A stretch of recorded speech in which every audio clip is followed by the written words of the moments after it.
Hello traders, good evening. இன்னைக்கு பார்த்தீங்கன்னா ரொம்ப நல்ல செய்திகள் வந்தது. இருந்தாலும் பார்த்தீங்கன்னா மார்க்கெட்டை வந்து எக்ஸைட் பண்ணல. என்ன விஷயம்னா, நேற்று பார்த்தீங்கன்னா அமெரிக்கா ஈரானுக்கு ஒரு மெமோ அமைச்சிருந்தாங்க. அந்த மெமோவில் என்ன சொல்லியிருந்தாங்கன்னா, நம்ம 2 பேருமே ஸ்ட்ரெயிட் ஆஃப் ஹார்மஸை திறந்துடலாம். நான் உன் மேலே போட்டிருக்க சாங்ஷன்ஸை எடுத்துடுறேன். அதே மாதிரி உன்னோட ஃபண்ட்ஸ் எல்லாம் ஃப்ரோஸ் பண்ணி வச்சிருக்காங்க, அது எல்லாத்தையும் அன்ஃப்ரீஸ் பண்ணிடுறேன். நீ பார்த்தீங்கன்னா இந்த அணு ஆயுத சோதனை மட்டும் விட்டுடு அப்படின்னு சொல்லிட்டு சொல்கிறாங்க. இதுக்கு பார்த்தீங்கன்னா ஈரான் இந்த மெமோவை நாங்கள் பரிசீலிக்கிறோம் அப்படின்னு சொல்லிட்டு இன்னைக்கு காலையில் அப்டேட் பண்ணியிருக்காங்க. இது நல்ல விஷயம்தான். அப்படி இருந்தும் கூட க்ரூட் ஆயில் பார்த்தீங்கன்னா $102 மேலேயே வெயிட் பண்ணிட்டு இருக்கு.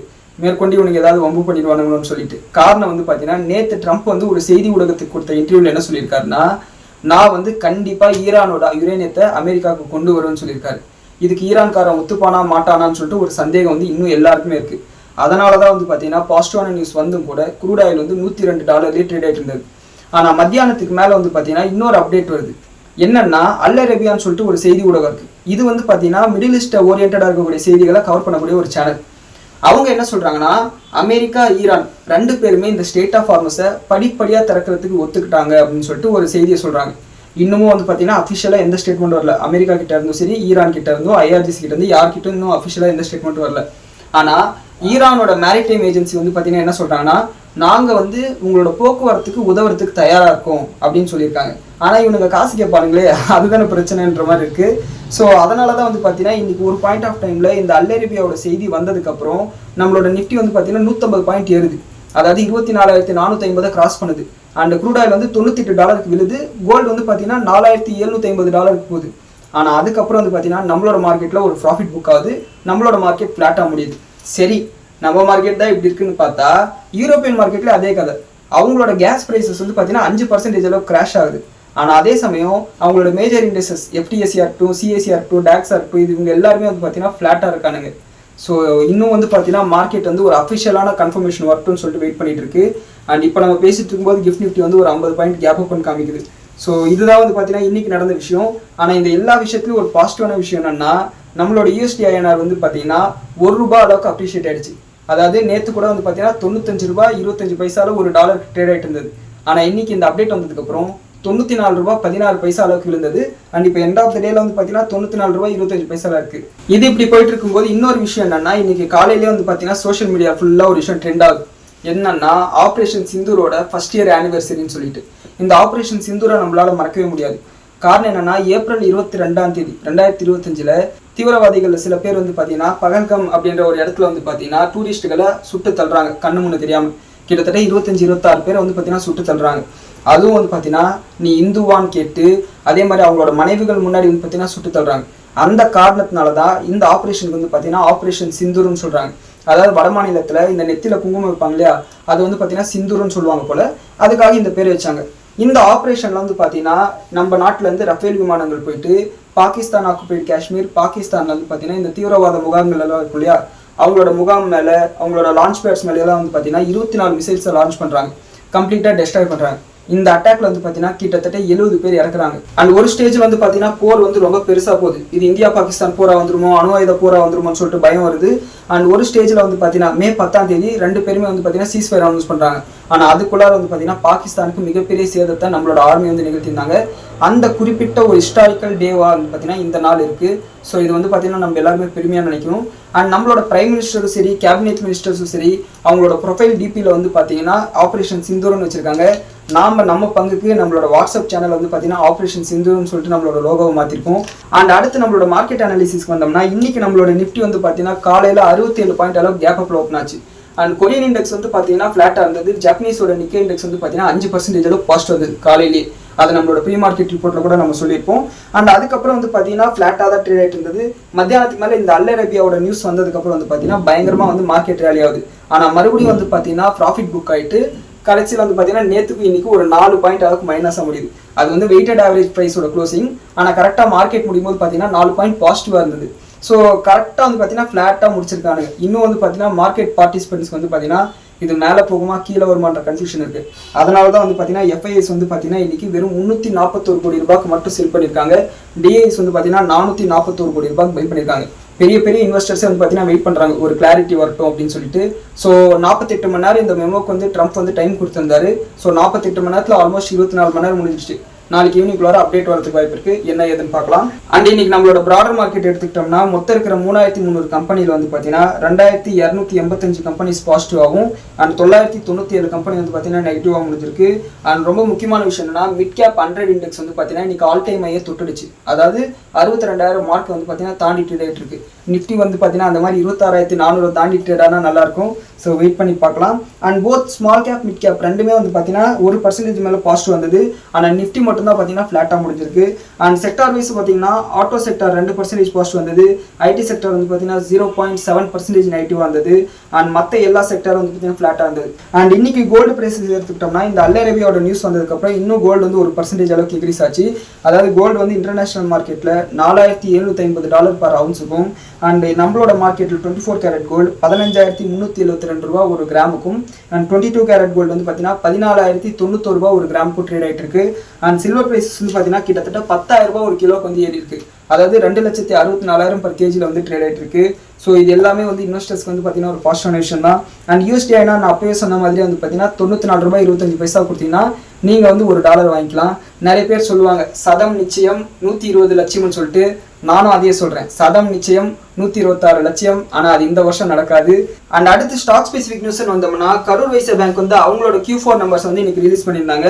அண்ட் அவங்க வந்து பார்த்தீங்கன்னா ஆஸ் யூஷுவல் நல்ல ரிசல்ட்டை கொடுத்துருக்காங்க. அதாவது இந்த குவார்ட்டரில் வந்து பார்த்தீங்கன்னா 730 கோடி ரூபா வந்து ப்ராஃபிட் பண்ணியிருக்காங்க. போன குவார்ட்டர் வந்து பார்த்தீங்கன்னா அதாவது போன வருஷத்தோட Q4 வந்து பார்த்தீங்கன்னா 513 கோடி ரூபா லாபம் பண்ணியிருக்காங்க. ஸோ இயர் ஆன் இயர் பேசிஸில் கிட்டத்தட்ட 40% அளவுக்கு ப்ராஃபிட் இன்க்ரீஸ் ஆயிருக்கு. அண்ட் இவங்களோட அசெட் குவாலிட்டி பார்த்தோம்னா கிராஸ் என்பி வந்து 0.75% இருக்கு. இது லைட்டாக வந்து டிட்டோரியேட் ஆயிருக்கு. அதாவது போன குவார்ட்டரில் வந்து பார்த்தீங்கன்னா போன வருஷத்தோட இதோ குவார்ட்டரில் பார்த்தீங்கன்னா 0.71% அளவுக்கு மெயின்டைன் பண்ணாங்க. லைட்டாக வந்து ஏறி இருக்கு. அண்ட் நெட் என்பியை வந்து பார்த்தீங்கன்னா அதே அளவுக்கு மெயின்டைன் பண்ணுறாங்க 0.19%. ஸோ இந்த பேங்க் வந்து பார்த்தீங்கன்னா ரொம்ப சேஃபாக தான் வந்து பிஸ்னஸ் பண்ணுவாங்க. ஸோ பெரிய பிரச்சனை வராது. அண்ட் அடுத்து வந்து பார்த்தீங்கன்னா மண்டர்லா ஹாலிடேஸ் அவங்களோட Q4 நம்பரை ரிலீஸ் பண்ணியிருந்தாங்க. அண்ட் அவங்களோட ப்ராஃபிட் வந்து பார்த்தீங்கன்னா கிட்டத்தட்ட 40% அளவுக்கு இன்க்ரீஸ் ஆயிருக்கு. அதாவது போன வருஷத்தோட Q4 வந்து 11 கோடி லாபம் பண்ணாங்க.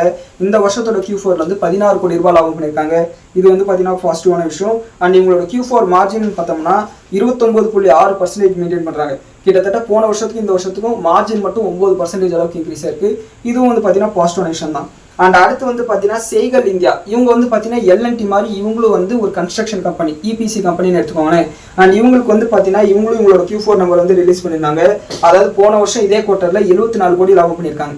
இந்த வருஷம் வந்து பார்த்தீங்கன்னா கொஞ்சம் இமேஜின் பண்ணி பாருங்களேன், அப்படியே லாபம் டபுளே இருக்கு. கிட்டத்தட்ட 130 கோடி ரூபாய் அளவுக்கு லாபம் பண்ணியிருக்காங்க. காரணம் வந்து இவங்களோட மார்ஜின் வந்து கிட்டத்தட்ட 3.5% அளவுக்கு இன்க்ரீஸ் ஆயிருக்கு. அதுதான் விஷயம். அண்ட் அது மட்டும் இல்லாமல் இவங்க வந்து பார்த்தீங்கன்னா ஒரு ஸ்மால் கேப் கம்பெனி 6,000 கோடி ரூபா மார்க்கெட் கேபிடலைசேஷன். இது நம்மளோட வாட்ச் லிஸ்ட்டில் போட்டு வச்சுப்போம், எப்பயாவது சான்ஸ் கிடைக்கும் போது வாங்குவோம். அண்ட் அடுத்து வந்து பார்த்தீங்கன்னா எஸ்கார்ட் கியூபுட்டோ டிராக்டர் கம்பெனி அவங்க வந்து பார்த்தீங்கன்னா அவங்களோட Q4 நம்பர் ரிலீஸ் பண்ணியிருக்காங்க. இவங்களோட ப்ராஃபிட் வந்து பார்த்தீங்கன்னா இயர் ஆன் பேசிஸில் 9% இன்க்ரீஸ் ஆயிருக்கு ஓவரால் ப்ராஃபிட். அண்ட் இவங்களோட டிராக்டர் வால்யூம் வந்து பார்த்தீங்கன்னா 21% இன்க்ரீஸ் ஆயிருக்கு. அண்ட் இவங்களோட கண்டினியூஸ் ஆப்ரேஷன்லேருந்து இவங்களுக்கு 29% ப்ராஃபிட் இன்க்ரீஸ் ஆயிருக்கு. இவங்க டிவிடெண்டாக வந்து பார்த்தீங்கன்னா 33 ரூபா ஒரு ஷேருக்கு வந்து அனௌன்ஸ் பண்ணியிருக்காங்க. இது வந்து பார்த்தீங்கன்னா எஸ்கார்ட் கியூபுட்டோஸ்க்கு நல்ல ரிசல்ட் தான். அண்ட் அடுத்து வந்து பார்த்தீங்கன்னா ஆர்பிஐ கிட்ட இருந்து கொட்டாக் மகேந்திரா பேங்க்குக்கு அப்ரூவல் கிடைச்சிருக்கு. எதுக்குன்னா ஃபெடரல் பேங்க்லையும் ஏஐ ஸ்மால் ஃபைனான்ஸ் பேங்க்லையும் 9.99% அளவுக்கு நீங்கள் ஷேர்ஸை வாங்கிக்கலாம்னு சொல்லிட்டு அப்ரூவல் கொடுத்துருக்காங்க. ஸோ இது வந்து பார்த்தீங்கன்னா கொட்டாக் மகேந்திரா பேங்க் விட ஃபெடரல் பேங்க்குக்கும் ஏஐ ஸ்மால் ஃபைனான்ஸ் பேங்க் தான் நல்ல விஷயம். அண்ட் இன்னைக்கு வந்து பார்த்தீங்கன்னா கேஇஏ இண்டஸ்ட்ரீஸில் வந்து பார்த்தீங்கன்னா ஐடி ரைடு வந்து நடந்தது. ஸோ அதனால் வந்து பார்த்தீங்கன்னா ஒரு ஸ்டேஜில் அவங்களோட ஷேர் ப்ரைஸ் வந்து பார்த்தீங்கன்னா ஒரு ப்ரெஷரில் இருந்தது. அண்ட் மேபி ஒரு 2-3 நாள் வந்து பார்த்தீங்கன்னா அஃபிஷியல் ஸ்டேட்மெண்ட் வரலாம், நம்ம வெயிட் பண்ணி தான் பார்க்கணும். அடுத்து எம்ஆர்எஃப் டயர்ஸ் வந்து பார்த்தீங்கன்னா நம்ம சப்ஸ்கிரைபர் ஒருத்தர் கேட்ட கம்பெனி. அண்ட் இவங்க வந்து பார்த்தீங்கன்னா இவங்களோட Q4 நம்பர்ஸ் வந்து ரிலீஸ் பண்ணியிருக்காங்க. ஸோ இவங்களோட Q4 நம்பர் சூப்பராக இருக்குது. கிட்டத்தட்ட 40% அளவுக்கு ப்ராஃபிட் வந்து இன்க்ரீஸ் இருக்குது. இவங்களோட மார்ஜின் வந்து பார்த்தீங்கன்னா போன வருஷத்துக்கு இந்த வருஷத்துக்கு 1% அளவுக்கு இன்க்ரீஸ் ஆயிருக்கு. 16% மார்ஜினில் மெயின்டைன் பண்ணுறாங்க. இது வந்து பார்த்தீங்கன்னா இவங்களுக்கு ஒரு பாசிட்டிவான விஷயம். ஆனால் எம்ஆர்எஃப்ல இன்வெஸ்ட் பண்ணுறதுக்கு முன்னாடி நல்லா கவனிச்சு இன்வெஸ்ட் பண்ணுங்க. காரணம் என்னன்னா இவங்களோட டிக்கெட் சைஸ் வந்து ரொம்ப பெருசு. ஒரு ஷேரே 1.5 லட்ச ரூபா. நீங்கள் அவசரத்துக்கு விற்கணும்னு நினச்சிங்கன்னா அந்த டைமில் மார்க்கெட் நெகட்டிவாக இருந்தால் நஷ்டத்தில் விற்கிற மாதிரி ஆகிடும். அதுக்கு பதிலாக அப்போலோ டயர்ஸ், சியாட்டன் சொல்லிட்டு நிறைய டயர் கம்பெனி இருக்குது. மதர்சன் சொல்லி எடுத்துக்கிட்டிங்கன்னா அதில் வந்து பார்த்தீங்கன்னா நிறைய ப்ராடக்ட்ஸ் வந்து இந்த ஆட்டோ ரிலேட்டட் ப்ராடக்ட்ஸ் வந்து தயாரிக்கிறாங்க. அண்ட் அதே மாதிரி பார்த்தீங்கன்னா சோனா காம்ஸ்டர் இருக்குது, டிவிஎஸ் ஸ்பேர்ஸ் இருக்குது, இந்த மாதிரி நிறைய கம்பெனிஸ் இருக்குது. பார்த்து முடிவு பண்ணுங்கள். அண்ட் அடுத்து வந்து பார்த்தீங்கன்னா இமாமி லிமிடெட் வந்து பார்த்தீங்கன்னா இன்க்நெட் டிஜிட்டல் அப்படின்ற ஒரு கம்பெனியில் 60% ஷேர்ஸை வாங்க போகிறதா சொல்லியிருக்காங்க. அண்ட் இந்த ஷேர் பர்ச்சேஸ் வந்து பார்த்தீங்கன்னா 321 கோடி ரூபாய்க்கு நடக்க போகிறதா சொல்லியிருக்காங்க. இவங்க வந்து பார்த்தீங்கன்னா பர்சனல் கேர் பியூட்டி ப்ராடக்ட் செக்மெண்ட்ல வந்து பார்த்தீங்கன்னா பிஸ்னஸ் பண்ணுறாங்க. இது வந்து பார்த்தீங்கன்னா இமாமி ப்ராடக்ட்ஸ்க்கு ஒரு பாசிட்டிவ் விஷயம் தான். இன்ஆர்கானிக் க்ரோத்துக்கு வந்து பார்த்தீங்கன்னா இவங்க ஸ்டெப்ஸ் எடுக்கிறாங்க. அண்ட் அடுத்து வந்து பார்த்தீங்கன்னா கிராஃப்ட்ஸ்மேன் ஆட்டோமேஷனுக்கு வந்து பார்த்தீங்கன்னா அவங்களோட Q4 நம்பர் ரிலீஸ் பண்ணியிருக்காங்க. இவங்களோட ப்ராஃபிட் வந்து பார்த்தீங்கன்னா அப்படியே டபுள் ஆயிருக்கு. அதாவது போன வருஷம் இதே குவார்ட்டர்ல வந்து பார்த்தீங்கன்னா 67 கோடி ரூபாய் லாபம் பண்ணவங்க இந்த வருஷம் வந்து பார்த்தீங்கன்னா 116 கோடி லாபம் பண்ணியிருக்காங்க. ஸோ இது வந்து பார்த்தீங்கன்னா பாசிட்டிவான விஷயம். அண்ட் இவங்களோட மார்ஜினும் வந்து பார்த்தீங்கன்னா 2% அளவுக்கு இன்க்ரீஸ் ஆயிருக்கு. ஸோ இந்த கம்பெனியும் வந்து வாட்ச் லிஸ்ட்டில் போட்டு வச்சுக்கோங்க, சான்ஸ் கிடைக்கும் போது வாங்கிக்கலாம். அண்ட் அடுத்து வந்து பார்த்தீங்கன்னா கார்ட்ரேட் டெக்னாலஜிஸ் இவங்களும் அவங்களோட Q4 நம்பரை ரிலீஸ் பண்ணியிருக்காங்க. அண்ட் இவங்களோட Q4 நம்பர் வந்து பார்த்தீங்கன்னா 50% அளவுக்கு இவங்களோட ப்ராஃபிட் வந்து இன்க்ரீஸ் ஆயிருக்கு. அதாவது இயர் ஆன் இயர் பேசிஸில் போன வருஷம் வந்து பார்த்தீங்கன்னா 41 கோடி ரூபா லாபம் பண்ணவங்க இந்த வருஷம் வந்து 64 கோடி ரூபா லாபம் பண்ணியிருக்காங்க. அண்ட் இவங்களோட மார்ஜின் வந்து 8% அளவுக்கு இன்க்ரீஸ் ஆயிருக்கு. 27%லேருந்து 35% அளவுக்கு இன்க்ரீஸ் ஆயிருக்கு. ஸோ இதுவும் வந்து பார்த்தீங்கன்னா நல்ல ரிசல்ட் தான். அண்ட் NBCCக்கு வந்து பார்த்தீங்கன்னா 103 கோடி ரூபாய் மதிப்புள்ள ஆர்டர் வந்து பார்த்தீங்கன்னா பவர் ஃபைனான்ஸ் கார்பரேஷன் கிட்ட இருந்து கிடைச்சிருக்கு. நேற்றே வந்து பார்த்தீங்கன்னா நிறைய கம்பெனிஸ் கிட்ட இருந்து வந்து பார்த்தீங்கன்னா 176 கோடி ரூபாய் ஆர்டர் கிடைச்சிருக்குன்னு சொல்லியிருந்தோம். அதனோட கண்டினியூஷனாக இன்னைக்கு வந்து ஒரு ஆர்டர் கிடைச்சிருக்கு. ஸோ இது வந்து பார்த்தீங்கன்னா அவங்களுக்கு வந்து பாசிட்டிவான விஷயம். அண்ட் L&Tக்கு வந்து பார்த்தீங்கன்னா 2500லேருந்து 5000 கோடி ரூபாய் ஆர்டர் கிடைச்சிருக்கு. ஸோ இது வந்து பார்த்தீங்கன்னா கன்ஸ்ட்ரக்ஷன் ஆர்டர்னு சொல்லியிருக்காங்க. இதுவும் வந்து L&Tக்கு வந்து பாசிட்டிவான விஷயம்.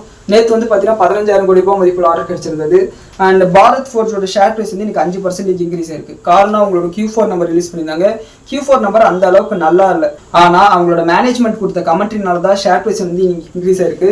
காரணம் என்னன்னா இவங்க மேனேஜ்மெண்ட் என்ன சொல்றாங்கன்னா அடுத்த வருஷத்துல வந்து பார்த்தீங்கன்னா எங்களோட ரெவன்யூ growth 25% இருக்குன்னு சொல்லியிருக்காங்க. அண்ட் அது மட்டும் இல்லாமல் இந்த ஸ்டீல் பிஸ்னஸை நாங்கள் மறுபடியும் ஆரம்பிக்க போகிறோம்னு சொல்லியிருக்காங்க. யூரோப்பில் வந்து பார்த்தீங்கன்னா எங்களோட சேல்ஸ் கம்மியாக இருக்குது. அதை நம்ம நேற்று வீடியோவில் சொல்லியிருந்தோம். இந்த ACT Class 8 ட்ரக்ஸ்க்கு வந்து பார்த்தீங்கன்னா ஆர்டர் குறைஞ்சிருக்குன்னு சொல்லிட்டு அதுக்கு வந்து பார்த்தீங்கன்னா சரி பண்ணுறதுக்காக நான் ஆல்டர்னேட் செக்மெண்ட்ஸில் வந்து பார்த்தீங்கன்னா பிஸ்னஸை தேட ஆரம்பிக்க வரோம் அப்படின்னு சொல்லியிருக்காங்க. ஸோ இதனால் வந்து பார்த்தீங்கன்னா பாரத் ஃபோர்ஜோட ஷேர் ப்ரைஸ் வந்து இன்க்ரீஸ் ஆயிருக்கு. ஸோ வேதாந்தாவை பற்றி நம்ம ரொம்ப நாள் பேசிகிட்டு இருக்கோம். வேதாந்தாவை நான் 610 ரூபாயில் எக்ஸிட் ஆயிருக்குன்னு கூட சொல்லியிருக்கேன். அண்ட் சிட்டி குரூப் வந்து பார்த்தீங்கன்னா இன்னைக்கு அவங்களுக்கு வந்து செல் ரேட்டிங் கொடுத்துருக்காங்க, டவுன் கிரேட் பண்ணியிருக்காங்க. இவங்க வந்து பார்த்தீங்கன்னா டவுன் கிரேட் பண்ணி டார்கெட் ப்ரைஸ் வந்து பார்த்தீங்கன்னா 265 சொல்லியிருக்காங்க. இப்போ வந்து வேதாந்தா வந்து 305 ரூபாயில் ட்ரேட் ஆயிருக்கு. இன்னைக்கு ஒரே நாளில் வந்து 3.5% அளவுக்கு ஷேர் ப்ரைஸ் வந்துருக்கு. இவங்க எதனால் டவுன் கிரேட் பண்ணாங்கன்னா இந்த டிமெர்ஜருக்கு அப்புறம் வந்து பார்த்தீங்கன்னா வேதாந்தா அதே டிவிடெண்ட் பாலிசியை ஃபாலோ பண்ணணும்னு அவசியம் இல்லை.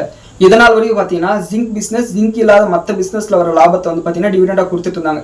இதுக்கு மேலே வந்து பார்த்தீங்கன்னா ஜிங்க் இல்லாத மற்ற ப்ராடக்ட்டில் வர லாபத்தை வந்து டிவிடெண்டாக கொடுக்க வேண்டிய அவசியம் இல்லை. அண்ட் ஜிங்க்ல வந்து கூட பார்த்தீங்கன்னா இந்துஸ்தான் ஜிங்க்லேருந்து வர டிவிடெண்டை மட்டும் கொடுத்தா போதுன்ற மாதிரி இருக்குது. ஸோ அதனால் வந்து பார்த்தீங்கன்னா அதிகபட்சம் ஒரு ஷேருக்கு 20 ரூபா கொடுத்தா அதிகம்னு சொல்லியிருக்காங்க. ஸோ இதனால் வந்து பார்த்தீங்கன்னா கிட்டத்தட்ட 10% அளவுக்கு இவங்க டவுன் கிரேட் பண்ணியிருக்காங்க. அண்ட் அது மட்டும் இல்லாமல் இந்த வேதாந்தா வந்து பார்த்தீங்கன்னா ஜிங்க்கு சில்வர் மட்டும்தான் ட்ரேட் பண்ண போகிறாங்க. ஸோ ஜிங்கோட ப்ரைஸஸும் சில்வரோட ப்ரைஸஸும் நாங்கள் வந்து பேரிஷ் வியூ எடுக்கிறோம். அதனால் வந்து பார்த்தீங்கன்னா நாங்கள் வந்து இதை டவுன் கிரேட் பண்ணுறோம்னு சொல்லியிருக்காங்க. ஸோ இதை பற்றி வந்து பார்த்தீங்கன்னா நம்ம பிப்ரவரி மாதமே ஒரு வீடியோ போட்டிருந்தோம். சில்வர் ரேலி, அதாவது 3.25 லட்சம் சில்வர் இருக்கும்போதே ஒரு வீடியோ போட்டிருந்தோம். ஸோ அந்த வீடியோ பார்க்க முடிஞ்சால் நீங்கள் போய் பாருங்கள்.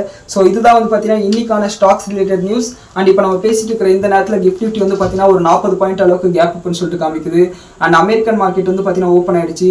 அவங்களோட டவ் ஜோன்ஸும் ஃபிளாட்டாக இருக்குது, யூரோப்பியன் மார்க்கெட்ஸ் மாதிரி நாஸ்டாக்கும் ஃபிளாட்டாக இருக்குது, S&P 500 ஃபிளாட்டாக இருக்குது. அண்ட் யூரோப்பியன் மார்க்கெட்ஸ் எல்லாம் வந்து பார்த்தீங்கன்னா நெகட்டிவாக மாதிரி இருக்குது. கிட்டத்தட்ட FTC வந்து பார்த்தீங்கன்னா 0.8% நெகட்டிவாகவும், DAX வந்து 0.5% நெகட்டிவாகவும், CSE வந்து பார்த்தீங்கன்னா 0.25% நெகட்டிவாக இருக்குது. க்ரூட் ஆயில் எடுத்துக்கிட்டோம்னா $97 இருக்குது.